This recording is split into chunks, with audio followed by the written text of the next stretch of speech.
IPL 2026లో భాగంగా sunrise Hyderabad జట్టు ఇప్పటి వరకు 7 మ్యాచ్లు ఆడి అందులో 4 మ్యాచ్ల్లో విజయం సాధించి 8 పాయింట్లతో పాయింట్ల పట్టికలో 4వ స్థానంలో నిలిచింది. అయితే అనంతరం ఎస్ఆర్హెచ్ ఆటగాళ్లపై కీలక వ్యాఖ్యలు చేసిన ఆస్ట్రేలియా మాజీ కెప్టెన్ యాడమ్ గిల్క్రిస్ట్ ఇప్పుడున్న ఫామ్లో ఎస్ఆర్హెచ్ను ఓడించడం ఏ జట్టు వల్ల కాదని యాడమ్ గిల్క్రిస్ట్ ఓ సోషల్ మీడియా ద్వారా తెలిపాడు. ఎందుకంటే ఎస్ఆర్హెచ్ ఆటగాళ్లు బ్యాటింగ్లోనూ బౌలింగ్లోనూ చాలా అద్భుతంగా రాణిస్తూ టీం విజయంలో కీలక పాత్ర పోషిస్తున్నారు. ముఖ్యంగా బ్యాటింగ్ చూసుకున్నట్లయితే Abhishek Sharma, Ishan Kishan, Travis head, Nitish Kumar Reddy, Klaasen లాంటి డేంజరస్ బ్యాటర్లు సన్రైజ్ హైదరాబాద్ జట్టులో ఉన్నారు.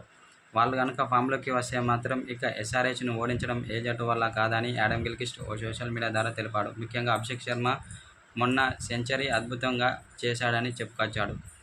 దీంతో అతడు ఎస్ఆర్హెచ్ విజయంలో కీలక పాత్ర పోషించాడని చెప్పుకొచ్చాడు.